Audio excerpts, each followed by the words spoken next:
Estou aqui no centro de Katmandu.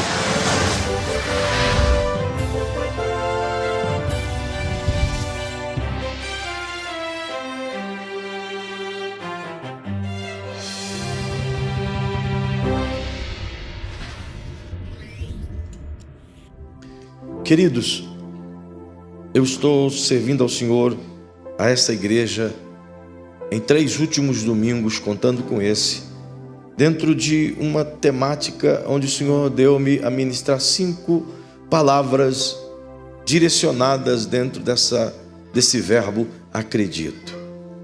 E vos falei a primeira noite, onde vos pude conduzir sobre o tema acredite, o céu é de verdade. Isso está na internet também. Vos falei uma segunda noite, e creio que foi muito profética, onde o tema é acredite, ou foi acredite, você está no lugar que deveria estar. E esta noite aprove o Senhor pensar sobre esse texto. Dirigiu-me para vos falar e tentar levá-los à reflexão dentro da perspectiva do Espírito Santo a partir desse texto, seguindo uma temática. E eu queria que você profetizasse o tema desta mensagem com muito carinho para a pessoa que está aí ao seu lado. Se possível for, é claro, colocar a sua mãozinha no ombro dele ou dela, do seu vizinho, de uma forma carinhosa, e dizer assim: acredite, você consegue. Você consegue fazer isso a outra pessoa? Você disse isso a alguém aí que está pertinho, dirija-se a outra pessoa e diga: acredite, você consegue.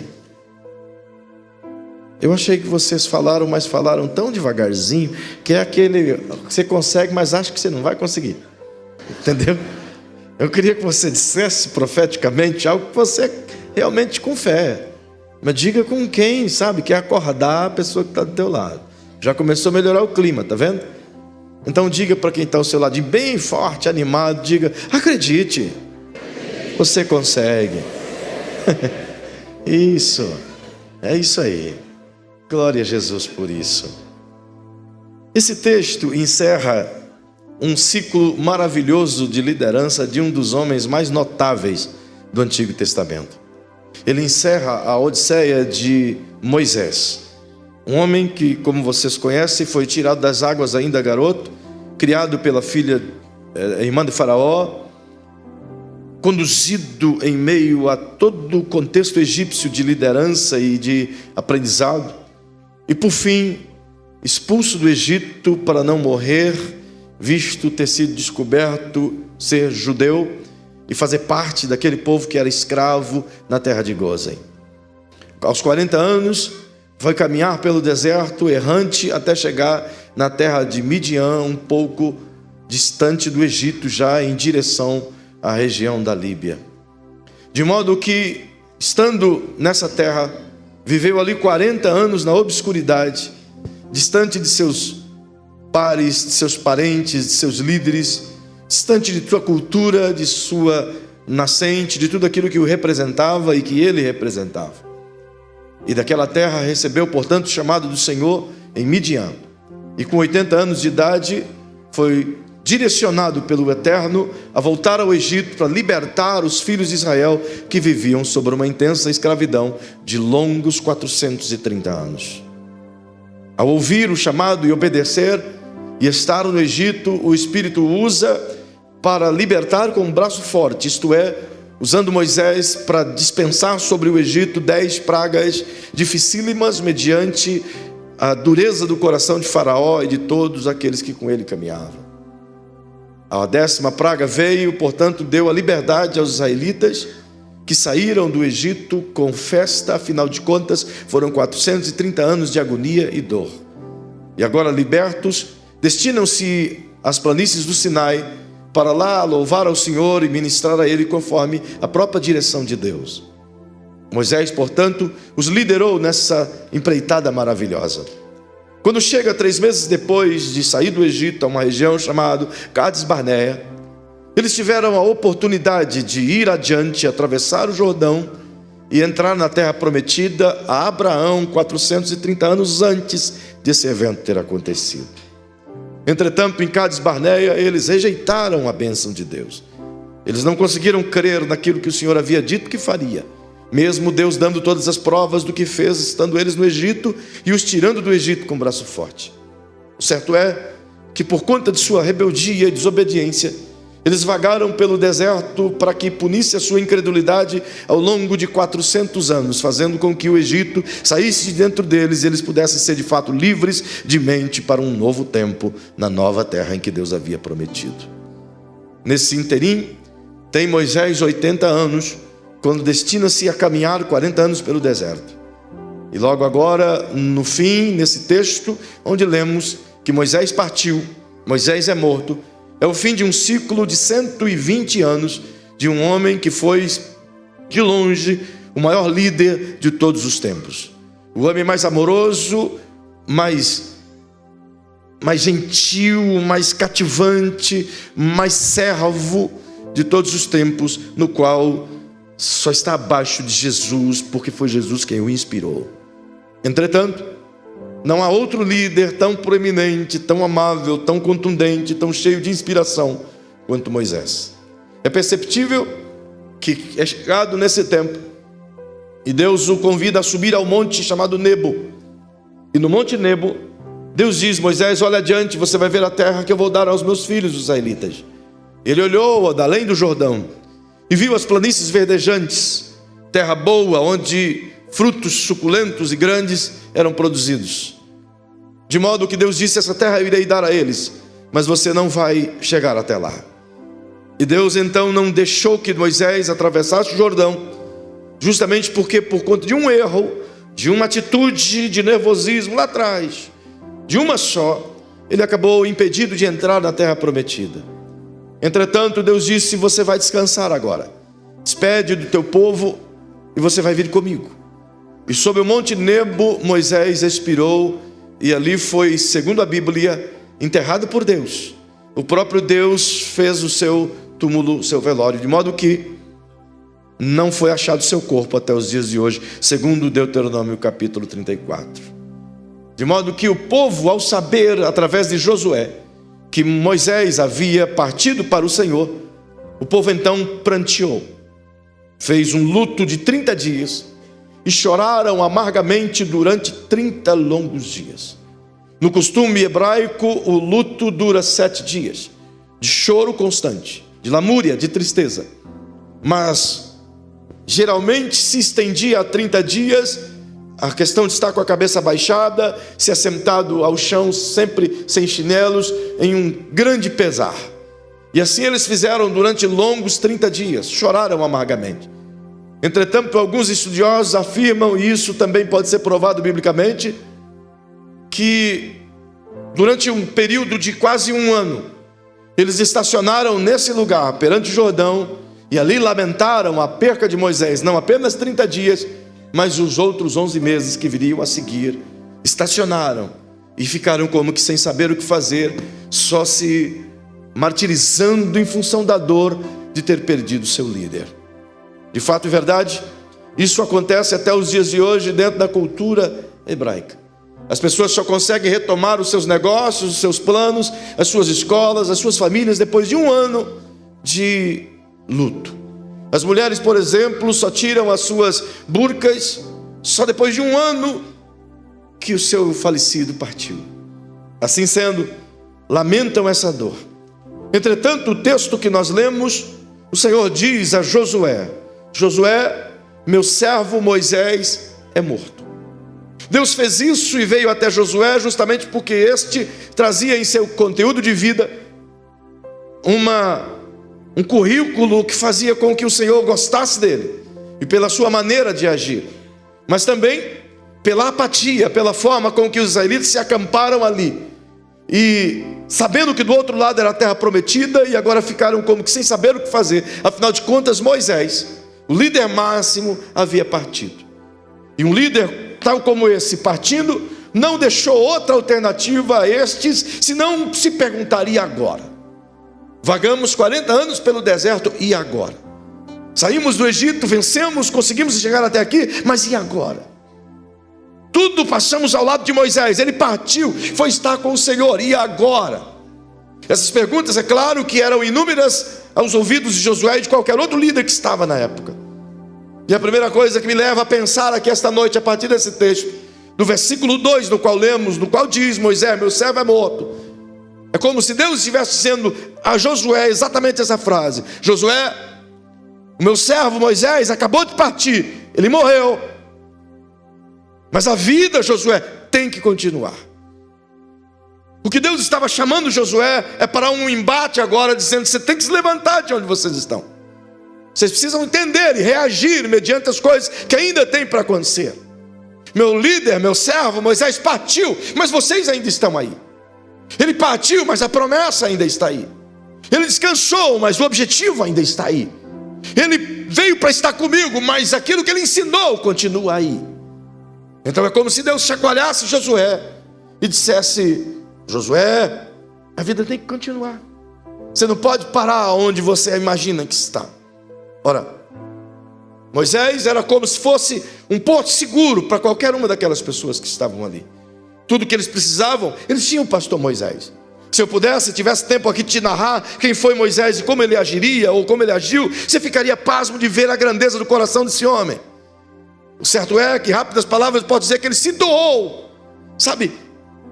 Ele se entregou por completo em servir esse povo, sem nenhum pesar para consigo mesmo, sem nenhuma ideia de querer algo diferente como recompensa para si mesmo. Mas ele se entregou por completo, na expectativa simplesmente de fazer com que esse povo alcançasse as promessas nas quais Deus havia plantado em seus coraçõezinhos. Era, portanto, um homem que trazia segurança àquela gente. Ao próprio Josué, qualquer que fosse a dúvida, ia a Moisés. Qualquer que fosse a ansiedade, tinha Moisés. Qualquer que fosse a briga, tinha Moisés para ser o juiz.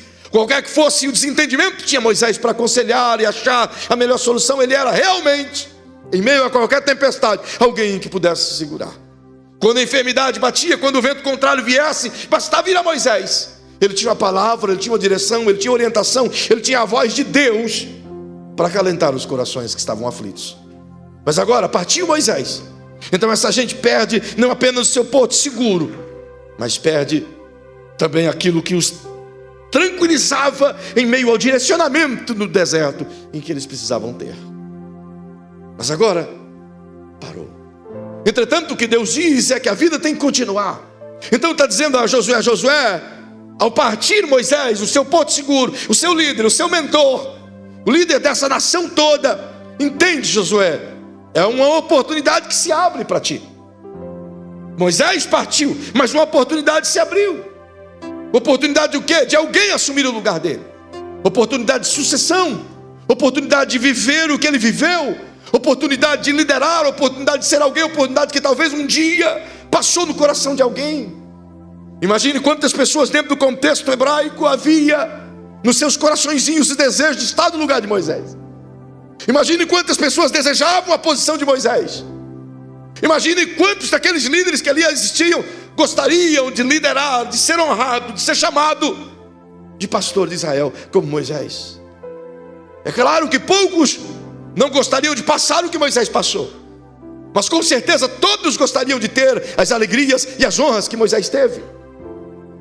Mas agora a oportunidade apareceu, e todos esses que poderiam exercer em seus corações esse ofício, na prática não podiam fazê-lo, porque embora a oportunidade tivesse, eles não estavam adequados a ela. Assim perceba que Deus vem justamente a Josué. E aí eu me pergunto, por que Josué? Se tinha tantos outros líderes lá. Ora, Josué possui alguns predicados que vale a pena citar. Ele foi um moço extraordinário. Perceba que esse cara, ele não somente foi um grande líder enquanto que Moisés vivia, mas foi um extraordinário líder depois que Moisés partiu. E por que Deus o escolheu? Por que Josué? O próprio nome Josué tem uma similaridade com o nome de Jesus, Yoshua.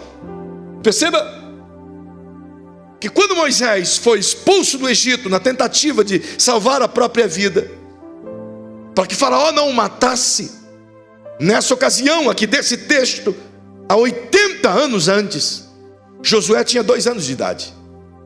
Quando Moisés tinha 42 anos, ele tinha 2 anos de idade. Perceba, ao caminhar errante pelo deserto, estava Josué aprendendo ainda a engatinhar e a caminhar. Só que é um detalhe interessante, porque ele aprendeu a viver, a conviver com a dor constante. No período da escravidão hebraica, meninos, quando atingiam a idade de 5 anos a 12 anos de idade, que é o período em que os judeus chamam isso de Bar Mitzvah, de treinamento para o Bar Mitzvah, eles eram utilizados para amassarem palha e barro. Os que eram mais frágeis, como meninas, e os mais doentinhos, serviam água para os que amassavam palha e barro em buracos de areia, palha e água.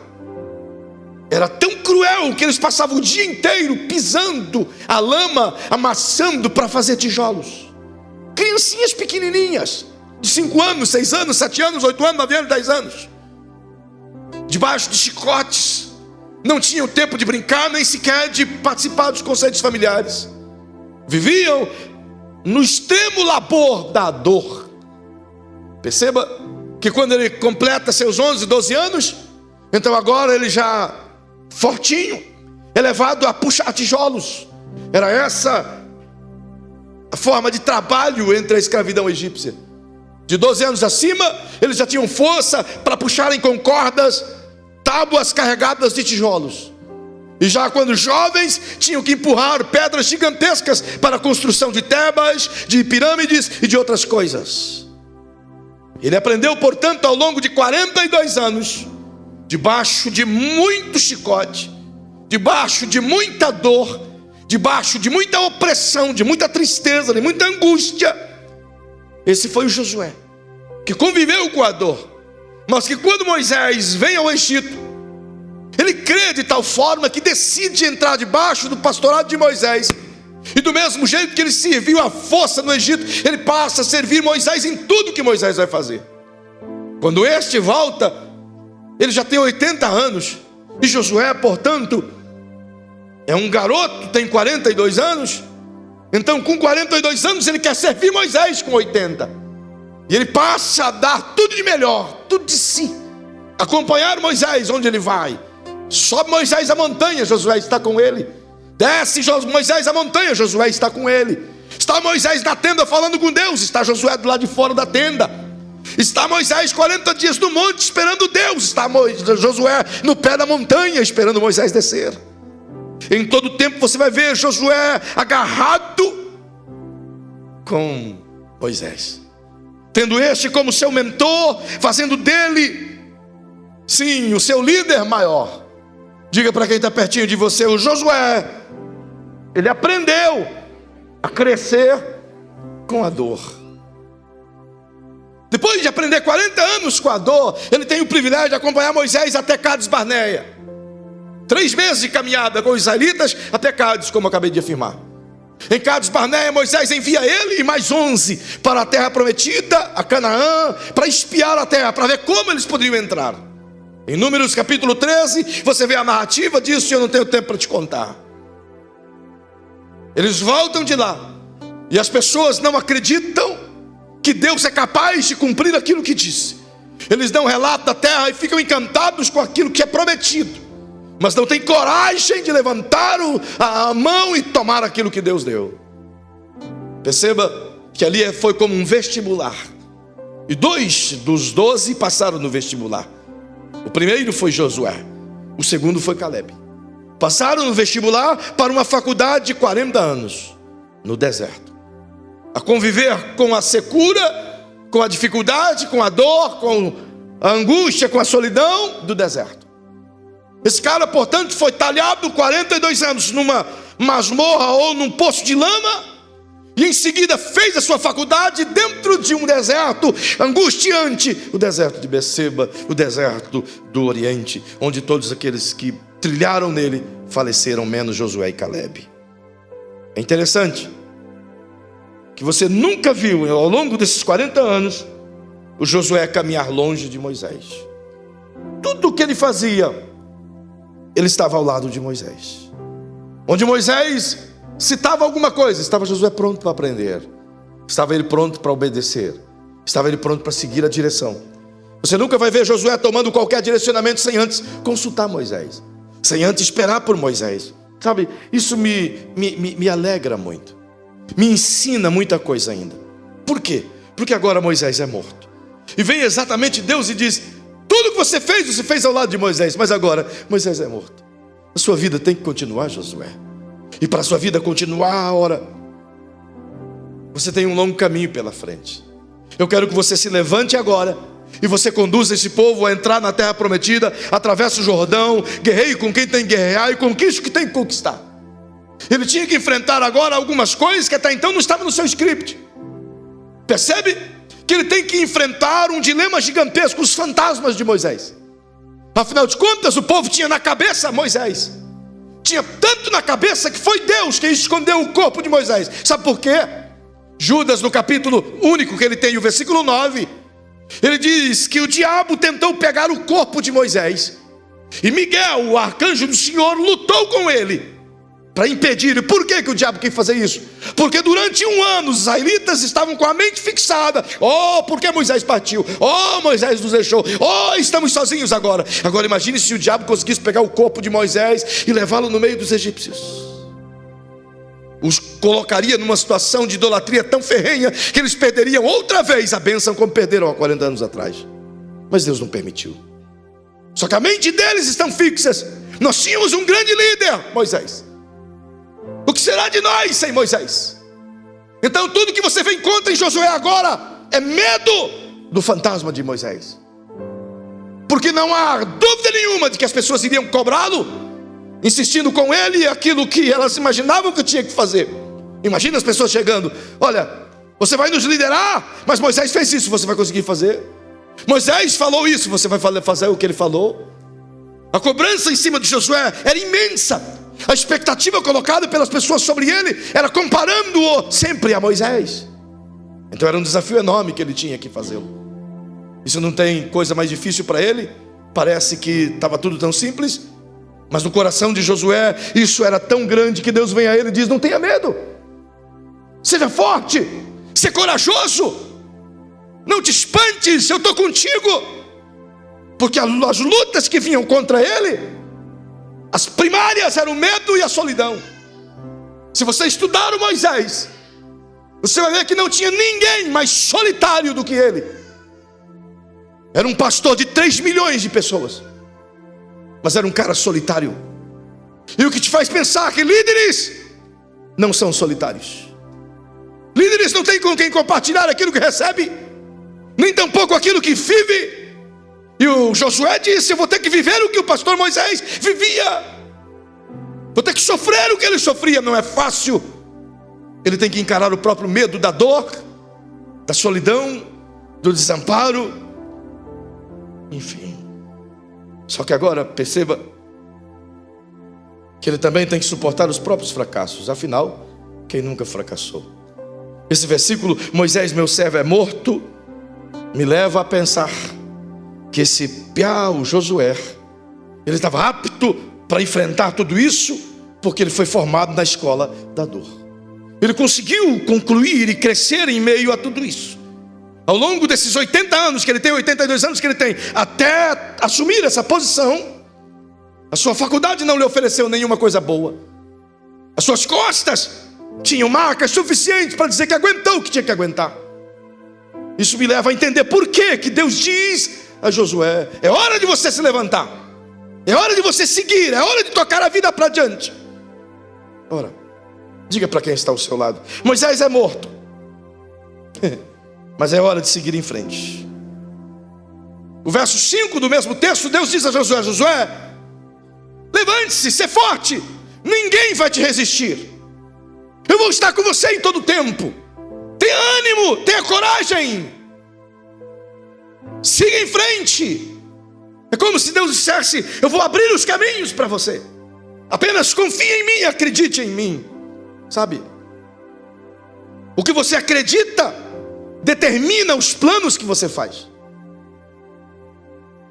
Se você acredita em nada, você não consegue fazer plano algum. Se você acredita pouco em Deus, você consegue fazer poucos planos. Se você consegue acreditar muito em Deus, você consegue fazer grandes planos. Então seja honesto e fiel para quem está pertinho de você e diga: no que você acredita é determinante na construção de seus planos. Estamos numa época de fazer planos. Tem 2 semanas para fazer planos.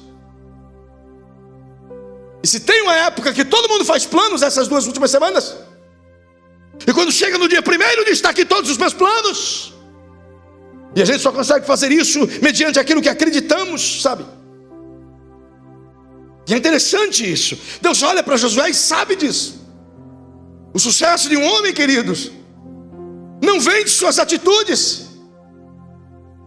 Não, senhores. Até porque as atitudes são movidas pelo aquilo que você pensa. Mas o sucesso vem do seu coração, justamente porque o seu coração é que te inspira as motivações corretas. Mediante aquilo que eu tenho no coração é que me leva a ter boas coisas, bons planos, boas atitudes. O Josué estava pronto para viver um tempo diferente, mas a sua mente ainda estava apegada ao medo, às turbulências, às crises, às dores, ao sentimento do que os outros teriam sobre ele. E Deus vem a ele e diz: Moisés morreu, é hora de recomeçar. Deus está dizendo a ele: a sua conquista de hoje é que determina a sua conquista de amanhã. E a gente faz grandes planos e fica sonhando no sucesso daquele grande plano. Planejamos coisas daqui a 2 anos, 3 anos, 5 anos, e ficamos simplesmente concentrados em que um dia esses planos irão se realizar. E esquecemos que para chegar naqueles, é primeiro ter sucesso e vitória naqueles que estão hoje sendo concluídos. Isso quer dizer que eu jamais vou conseguir ter sucesso amanhã, se eu não entender que o meu sucesso começa hoje. Eu jamais vou conseguir ter vitórias amanhã, se eu não entender que a minha vitória começa hoje. Por quê? Porque o amanhã você e eu não temos. Nós temos o agora. Se eu não estou pronto para celebrar o agora, como é que eu vou estar pronto para celebrar o amanhã? Se eu não estou pronto para celebrar uma pequena vitória de hoje, você acha que eu vou estar pronto para celebrar uma grande vitória amanhã? Então, se eu fosse você, eu olhava bem para quem está pertinho de ti e diga: comece a celebrar as pequenas coisas que você conquistou hoje. Se você não fizer isso hoje, o amanhã não virá coisas boas para você. Aquilo que você celebra é aquilo que você atrai. Deus está dizendo: Josué, ele morreu agora, é a sua oportunidade agora. Você precisa entender isso, Josué. Começa a sua conquista agora. Começa o seu tempo agora. Sabe, o versículo 6, ele diz: esforça-te e tem bom ânimo. É como se Deus dissesse: o teu líder Moisés está morto, agora é com você. Levante essa cabeça, a vida tem que continuar. É hora de seguir em frente. Levanta-te, ô menino. O que Deus está dizendo para ele? Ele diz: Josué, não tenha medo do desafio que vem pela frente. Não tenha medo de se arriscar. Não tenha medo daquilo que está proposto para você. Não importa se o Brasil está enfrentando uma dificuldade, ou se propõe que 2018 será um ano difícil. Pode ser difícil do jeito que for, mas Deus está dizendo: esforça-te, tem bom ânimo. Não importa se tem gigante pela frente, não importa se tem mar vermelho pela frente, não importa se tem Jordão pela frente. Se esforça e tem bom ânimo. O desafio está aí para ser vencido. Os gigantes estão aí para serem derrubados. As portas estão aí para serem abertas. As crises estão aí para serem vencidas. Deus diz: esforça, meu filho. O desafio que você enfrenta hoje, certamente, te prepara para outros desafios amanhã. É lindo perceber isso. Porque a gente olha para um campeão e a gente fica imaginando, puxa, que cara sortudo, né? A gente olha para aqueles atletas que conseguem ser campeões, seja no pugilismo, seja naqueles outros esportes, MMA ou qualquer outro esporte. E a gente fica feliz por o cara estar lá no topo, não é? Uau, o cara é campeão. A gente olha para aquele carinha que tem a propaganda de um rinoceronte, que eu esqueci o nome dele, José Aldo, e a gente diz, nossa, um cara desse conseguiu, feio, pobre, e conseguiu. É ou não é verdade? Era pobre e feio, coitadinho. Tudo que tinha de bom para não conseguir coisa alguma. Pobre e feio com a cicatriz. A gente olha para ele e diz, ele chegou lá, ele conseguiu, uau, tem até um filme dele. E a gente diz, como eu gostaria. Mas a gente não sabe os tombos que ele passou, os socos que ele levou, as crises que ele enfrentou. Porque sempre que a gente olha alguém no topo, a gente esquece de olhar a estrada que ele passou. Se olhar para o Josué agora, perguntaria, qualquer um dos 3 milhões que tinham ali, perguntaria, por que Josué? O que ele tem que eu não tenho? Qual é Deus? Estou aqui igual a ele. O Caleb poderia perguntar, Deus, espera aí, eu estava com ele aqui nos espias, eu estava com ele em Cades Barneia, eu também criei em ti, por que ele não eu? Deus com certeza ia poder responder de maneira muito tranquila. Ia dizer a qualquer um daqueles, olha moço, o Josué, ele chegou onde chegou, ele assumiu o que assumiu, porque estava disposto a aguentar todo tipo de dor na proposta daquilo que estava para chegar. A quantidade de dor que você consegue aguentar determina a quantidade de sucesso que você vai ter.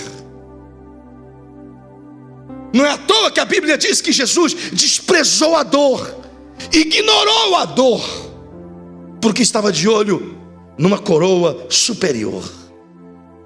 Então diga para quem está ao seu lado, diga, se você quiser crescer na vida, você tem que estar disposto, determinado a aguentar a dor.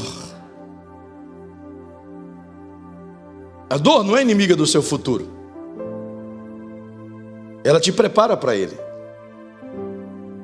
O resultado de nossa vida é determinado da forma como reagimos a ela. Do momento em que somos afligidos pela dor, a nossa reação determina qual será a nossa colheita.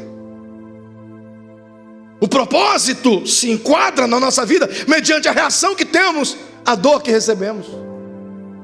Quanto mais você está disposto a aguentar a dor, mais apto você está a vencer. Eu me lembro agora de uma frase célebre de Stallone. Ele disse, não se trata do quanto você está pronto para bater, mas se trata do quanto você aguenta apanhar. Quem se lembra dessa frase? O cara foi um filósofo. E essa é uma verdade. Alcançar a vitória em Deus não é algo instantâneo, é algo que você está sendo preparado para isso. Então a sua vida é um teste, a sua vida é uma carreira, a sua vida é uma batalha, e Deus está te preparando para grandes coisas. Então chacoalha o ombro do teu irmão, dessa pessoa bonita que está pertinho de você, e diga, se o presente está difícil, é porque Deus está te treinando para algo melhor no futuro. Aleluia, aleluia, aleluia, aleluia. Há alguns meses atrás o Senhor deu um choque em mim, e Ele me disse exatamente isso. Ele disse, filho, como é que você pode ser um espelho para os outros se você não cuida de si mesmo? Eu disse, vixe, porque se tem um cara que fez tanta promessa para Deus, dizendo, esse ano eu cuido da alimentação, esse ano eu cuido de mim mesmo, esse ano eu faço isso, esse ano... Rapaz, eu fiz isso umas 300 vezes. Todas as vezes que eu prometi isso para Deus, eu imagino que Deus dizia, dá ouvido para ele não, porque Ele já sabia que eu não ia fazer mesmo. Sempre começava, mas nunca terminava. E agora a minha maior luta é não parar. Então todo dia é uma conquista.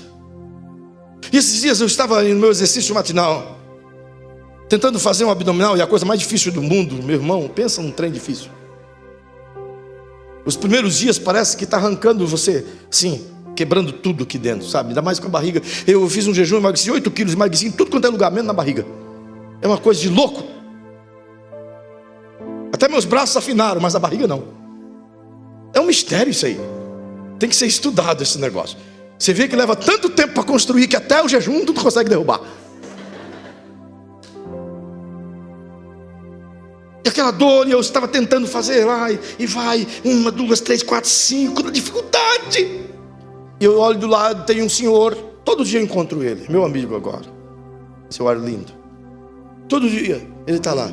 E nesse dia ele estava, lá tem 2 ferros assim, e ele estava sentado em um ferro com o pezinho no outro ferro, dessa altura do chão. E vinha lá embaixo, de boa, lá embaixo. Eu fiquei olhando e falei, sangue de Jesus tem poder. Como é que pode? Achei um absurdo. Velho forte da pega. E aí não resisti, e fiquei olhando para ele, e aí ele olhou para mim e disse, está difícil. Eu digo, o senhor não sabe nem o quanto. Então começamos a dialogar, e como ele virou meu amigo agora, eu sei a idade dele, ele tem 67 anos. Eu fiquei com tanta vergonha de mim mesmo. E eu digo, o senhor vem todo dia? Ele disse, sim, eu corro 10 quilômetros todo dia. Faço 100 abdominais aqui todo dia. Quando termino aqui, eu pedalo até a minha Citioca, trabalho o dia inteiro lá e depois volto para casa à tarde. Poxa vida. Falei, eu quero ser que nem o senhor. Mas ele me disse uma coisa que mexeu comigo. Enquanto eu estava ali ralando, sofrendinho, pensa. Ele disse assim, sabe, o começo é muito difícil. Então, não se concentra nessa dor que você está tendo aí. Se concentra no número que você quer alcançar. Uau, que conselho. Então eu tirei a minha mente daqui e comecei a pensar, eu tenho que chegar no 20. Tenho que chegar no 20. Tenho que chegar no 20. Demorei um mês, mas cheguei. E é uma verdade. O nosso grande problema é que a gente concentra todas as nossas forças nas dores, nas crises, nos problemas, e esquecemos do alvo que está adiante.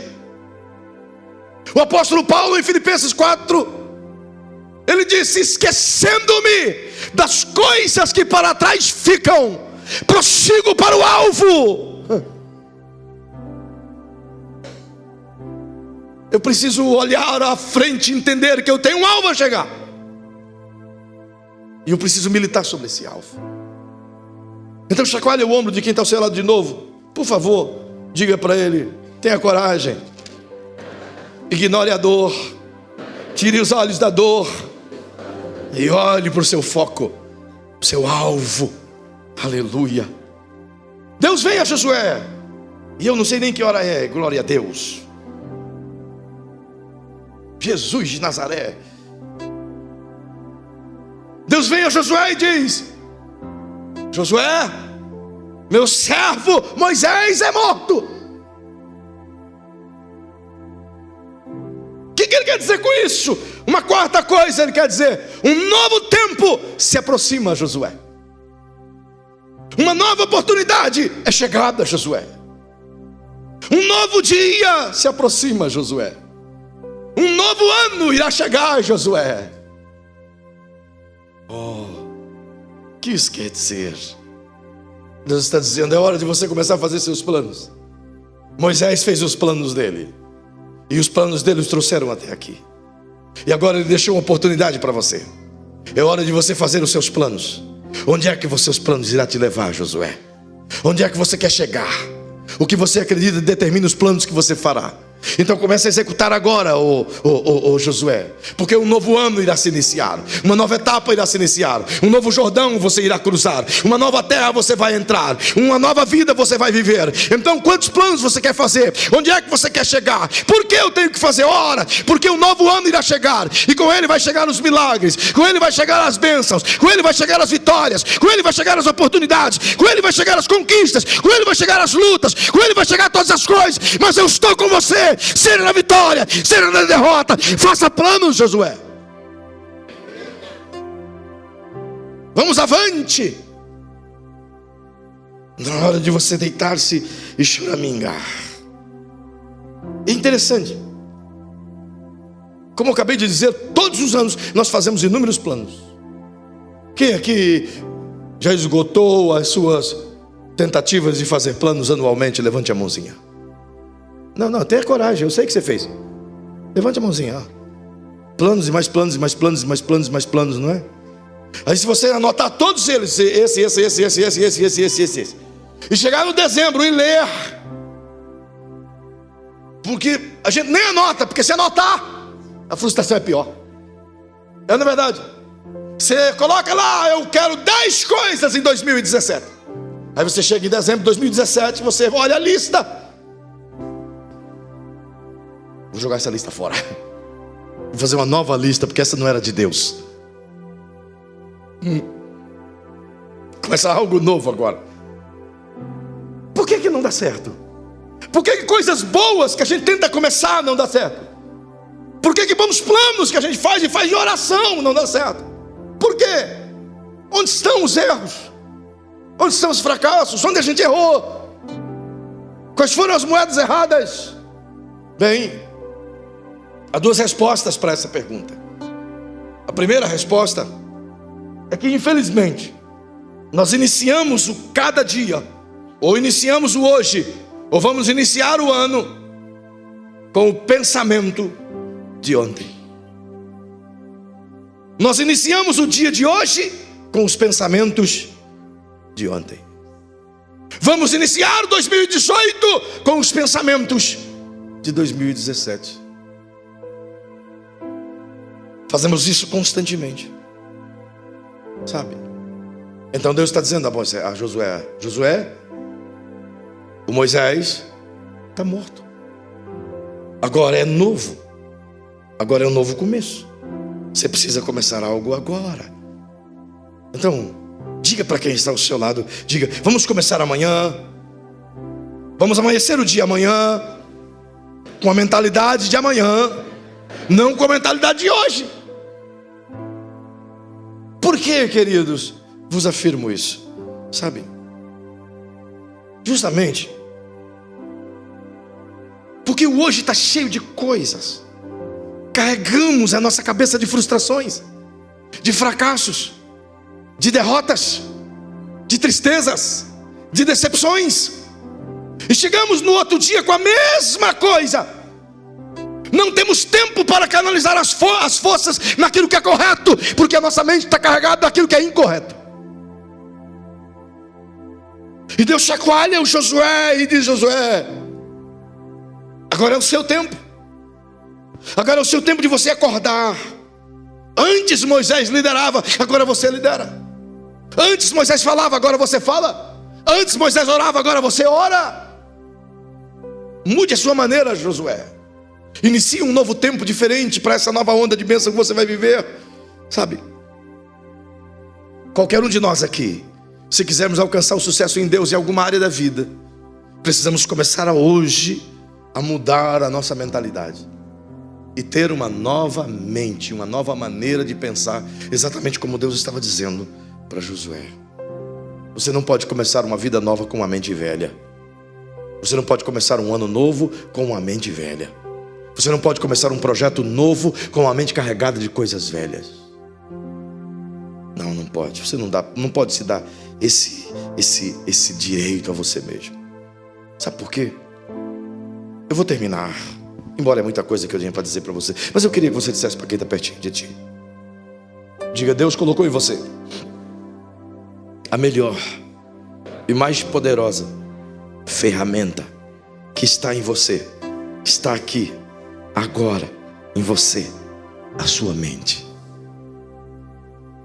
Não tem ferramenta mais poderosa. Coloque a mão na tua cabeça assim e diga: está aqui a fonte de todo sucesso. É isso aqui. Não há nada mais poderoso que Deus deu ao homem do que isso aqui. Você pode ter um corpão cheio de músculos, mas se não tiver isso aqui, é só um burrão, um cavalão. Mas você pode ter um corpinho raquítico, mas se tiver isso aqui, tu é um gigante. Sabe? É por isso. E o diabo sabe disso. É por isso que ele não tenta amarrar você na sua mente. O diabo não tenta prender você na sua mente, te agasalhar um pano preto na sua mente. Ele não precisa fazer isso. E ele não quer fazer isso. Porque ele sabe o poder que a tua mente tem, a ferramenta poderosa que ela é. Então o que ele faz? Ele simplesmente ocupa a nossa mente com coisas desnecessárias.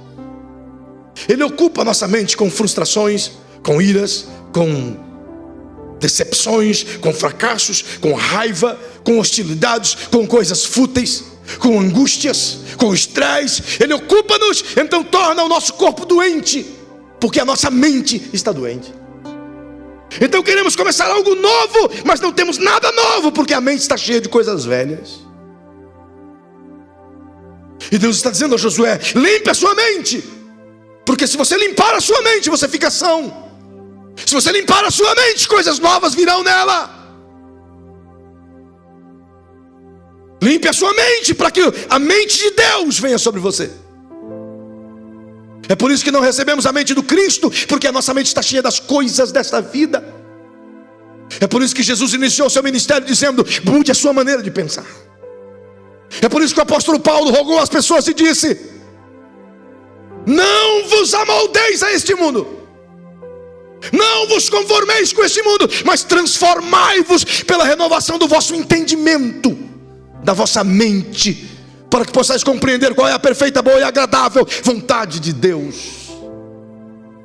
Diga para quem está ao seu lado: mente limpa, coisas do céu descem. Mente carregada, não há espaço para as vitórias de Deus. Se queremos alcançar o sucesso, se queremos crescer em Deus, se queremos que nossa família seja uma bênção, se queremos que o nosso ministério cresça, se queremos que a nossa vida em volta seja tudo abençoado, você não pode entrar em um novo amanhã, em um novo ano, com a mesma bagagem de ontem. Você não pode entrar numa nova vida com uma bagagem velha. Você não pode. Você não pode se dar esse direito, você não pode dar esse mal a você mesmo. Sabe? Chacoalhe o ombro de quem está perto de você, por favor, e já fique em pé. Chacoalhe e diga para essa pessoa: acredite, você consegue.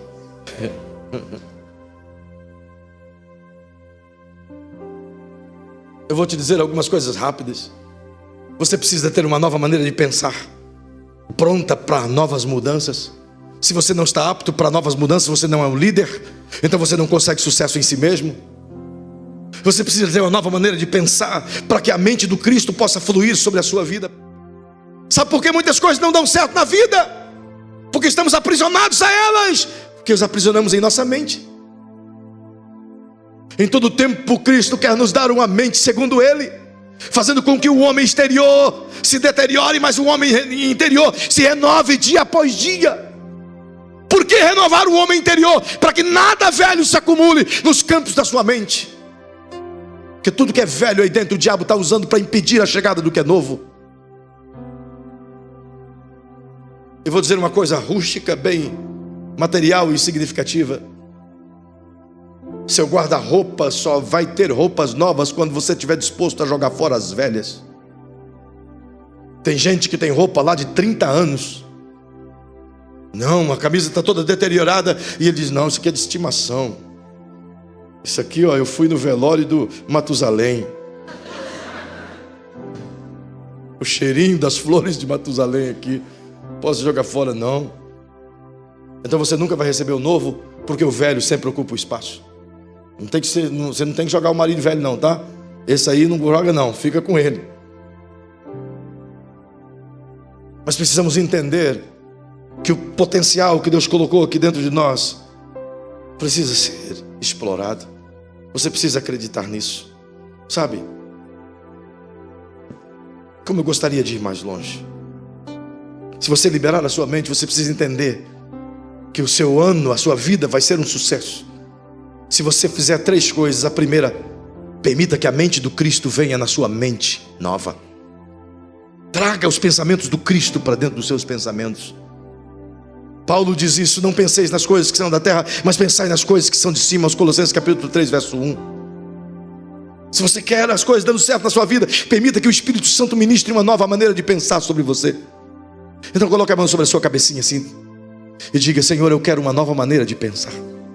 Eu quero a tua sabedoria, eu quero a tua inteligência, eu quero as suas ideias, eu quero o seu conceito de vida, eu quero entender como o Senhor entende, eu quero fazer negócios como o Senhor sabe fazer negócios, eu quero crescer como o Senhor sabe que eu quero crescer. Peça a Ele uma nova mente, que Ele pode te dar uma nova mentalidade, sim. Terceiro, chame Deus para um compromisso. Guarde isso no seu coração. Deus nunca vai abençoar quem não tem compromisso com Ele. Você não pode ser uma pessoa meio comprometida, porque todo aquele que é meio comprometido não é de confiança. Você não casou com alguém que meio se comprometeu com você, meio que fez um negócio com você? Você andaria com uma pessoa que é meio comprometida com você? Qualquer hora ela pode te largar a qualquer momento. Nós queremos as bênçãos de Deus, mas não queremos um compromisso com Ele. Nós queremos andar com Ele, desde que Ele nos abençoe, mas não queremos um compromisso real com Ele. Então a gente diz: Senhor, me abençoe, mas desde que eu não tenha que me comprometer contigo. Me dê os seus favores, desde que os seus favores não tenham que me comprometer contigo, não tenho que fazer aliança contigo. E por isso perdemos, erramos, entramos ano após ano e continuamos nas mesmas lutas. Não conseguimos alcançar a nossa fé, porque o nosso compromisso é tão pequeno. Vou te revelar algo simples aqui que pode mudar toda a sua vida. Se você se comprometer com Deus de verdade, 100%, Deus se compromete com você em 100%. E quer saber de uma coisa? Deus não entra em barco furado, irmão. Deus não entra em canoa furada. Se você está com a vida desorganizada e quer manter um compromisso pela metade com Ele, desculpe, mas Ele não vai entrar na sua vida desorganizada. Mas se a sua vida é uma canoa furada, está afundando, cheia d'água, você diz: Deus, eu quero a partir de agora um compromisso contigo, esteja certo. Deus não só vai tirar água do teu barco, mas vai te mostrar o furo para você tampar, e Ele vai ser teu sócio em tudo aquilo que você quiser fazer. Porque o compromisso com Ele atrai tudo aquilo que Ele tem a nós. O comprometimento com o Senhor faz com que Ele se comprometa também com aquilo que somos e fazemos. É por isso que pessoas comprometidas nele são abençoadas mais que outras. Aí a gente olha: por que fulano de tal está certo? Por que fulano de tal cresce? E eu vivo, sou crente, sou fiel, estou aqui. É nada. Não tem compromisso com Ele. E quer saber, Deus está cansado da hipocrisia, onde a gente fala que tem compromisso com Ele, mas o troca por qualquer porcaria dessa vida, o substitui por qualquer programa passageiro e efêmero, o deixa por qualquer relacionamento, por qualquer namoro, por qualquer lutinha. Que tipo de compromisso é esse que afirmamos ter, que não suporta a dor nessa vida? Deus propõe um compromisso comigo e contigo, dizendo: se você comprometesse comigo, como Ele disse a Abraão, eu sou o Deus Todo-Poderoso. A Moisés Ele diz: eu sou o que você precisa na hora da sua necessidade. Significa que Deus não é uma possibilidade. Não. Deus não é uma possibilidade. Diga para quem está pertinho de você, diga: Deus não é uma possibilidade. Deus é uma certeza. Se Ele disse que vai te abençoar, se você se comprometer com Ele, é porque Ele vai te abençoar. Ele vai abrir o céu, Ele vai parar o sol, Ele vai fazer com que coisas venham à tua mão, Ele vai fazer com que a sua família seja restaurada, Ele vai fazer com que a sua vida cresça. Por quê? Porque Ele não, Ele não é uma possibilidade, Ele é uma certeza absoluta. Ele diz: você pode confiar em mim, eu juro, você pode confiar em mim. Significa que você pode falhar com qualquer pessoa e qualquer pessoa pode falhar com você, mas Deus nunca vai falhar com você. Nunca. Então não ande com Ele pela metade. Se comprometa por inteiro. Experimente-o. Experimente esse compromisso real com Ele. Desfrute daquilo que Ele tem para te oferecer, de um relacionamento profícuo e duradouro. Entre nessa nova etapa da sua vida com a mente aberta, a mente nova. Se você a libertar, todas as coisas da sua vida também serão libertas. Eu quero orar com você essa noite. Eu vou pedir que você incline a sua cabecinha e feche seus olhinhos, por favor. Feche seus olhinhos. Paizinho querido, eu faço essa primeira oração agora com essas pessoas que acabaram de ouvir essa fala simples, justamente porque acredito naquilo que acabei de ensinar. Entra ano e sai ano e a gente vê pessoas, Paizinho, perdendo e sofrendo, fracassando na fé, sem alcançar os níveis que precisa ser alcançado, mantendo um nível relacional contigo tão pequeno, tão efêmero, tão passageiro, tão negociável. Mas a gente acredita, Paizinho, que é possível mudar. É possível ter uma nova mudança, uma mudança de mentalidade. É possível. É possível deixar a bagagem velha e abrir a mente para aquilo que tu quiser ministrar novo, para que o novo ano seja frutífero segundo o teu querer. É possível ter um relacionamento contigo, Senhor, sem trocar-te, sem desejar outras coisas. É possível caminhar contigo sob a égide do Espírito Santo de maneira tal que não tome nenhuma decisão sem Ele, que não ande sem Ele, que não faça coisa alguma sem antes orar a Ele. É possível, Senhor. É por isso que eu falo com essas pessoas aqui esta noite.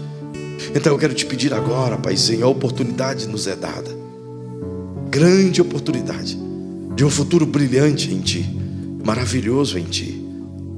E eu creio que esse futuro pode ser transformador na nossa vida, mediante a nossa fé. E agora, Senhor, concede-nos outra vez o privilégio de sim rever aquilo que está aqui dentro, essas mágoas tão terríveis, sabe, Senhor, esses pensamentos tão destruidores, malignos, opressores. Sabe, Pai, essas lembranças que essas pessoas carregam dentro de si há tantos anos, lembranças que os aprisionam, que os impedem de avançar. É como se eles estivessem vivendo anos atrás, enquanto que poderiam estar anos na frente. Então ajude-nos a libertar esta noite. Ajude-nos a ver com seus olhos, ajude-nos a ter a tua mente. Entender que Moisés da nossa vida já morreu e que agora é hora de recomeçar. É hora de partir, é hora de iniciar, é hora de um novo tempo. Por isso eu peço essa oportunidade no nome de Jesus, Pai, a todos que estão aqui, em nome de Jesus. Eu quero te convidar agora, nesse momento derradeiro do culto. Você é o único que pode tomar uma decisão por si mesmo, a decisão de se comprometer com Deus, a decisão de iniciar uma nova etapa de vida, uma vida nova com Ele. Você sabe que a tua vida até aqui te trouxe muitos dissabores, mas você ainda não experimentou uma vida de compromisso com Deus. E se você o fizer, eu tenho certeza que você vai gostar tanto que nunca mais vai querer deixá-lo. Porque não somente a sua vida espiritual será mudada, transformada, mas também como fruto desse compromisso a tua vida física será abençoada por Ele. Então, em nome de Jesus, eu quero convidar você a entregar-se a Ele agora. Quem sabe tem alguém aqui esta noite que diga: eu realmente entendi. Eu não quero entrar mais na vida do jeito que eu estou. Quero começar um novo tempo em mim. Quero dar uma oportunidade a mim mesmo de viver um novo tempo. Se houver alguém aqui esta noite que queira entregar o seu coraçãozinho a Jesus e iniciar um compromisso com Ele, romper com as dores do passado, com os fracassos, com as acusações, romper com isso, mas iniciar um relacionamento duradouro com Jesus, eu te convido agora a você decidir a sua vida e levantar uma de suas mãozinhas, como quem diz ao Senhor: eu quero um novo tempo de compromisso contigo. Se há alguém aqui essa noite que assim o queira, eu lhe ofereço essa oportunidade. Você pode levantar a sua mão se quiser, como um sinal de aceitação a Jesus, nosso Senhor e Salvador. Há alguém aqui essa noite que decide viver por Cristo, decide iniciar um novo compromisso com Ele. Enquanto você cria essa coragem, eu quero abrir a oportunidade a pessoas que estão cansadas dessa prisão de mente e querem iniciar uma nova vida em oração, sim, libertar-se dessa mente carregada de coisas ruins, mesmo que você já sirva a Deus e você quiser, eu te convido a sair do seu lugar e vir diante desse altar. E aqui eu quero com você orar, unir-me contigo em oração e iniciar uma nova construção de uma nova vida. Sim, eu te convido, se assim você quiser.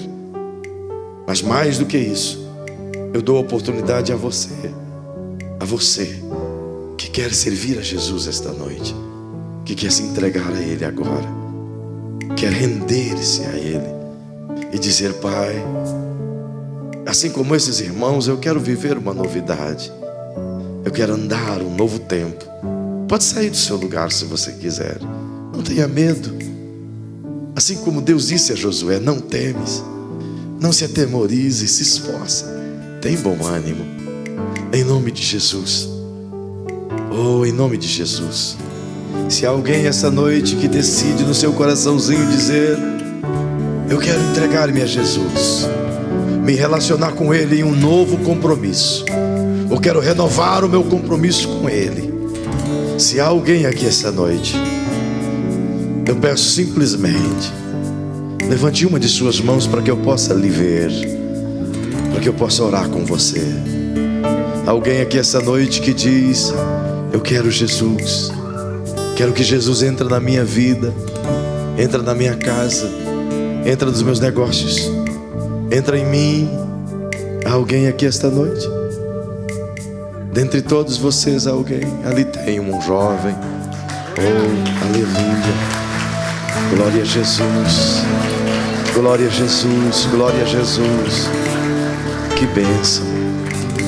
Há mais alguém que decide essa noite? Há mais alguém que diz: eis-me aqui, Jesus, eu quero um novo começo, cansei dessa vida, eu quero uma nova vida. Há mais alguém?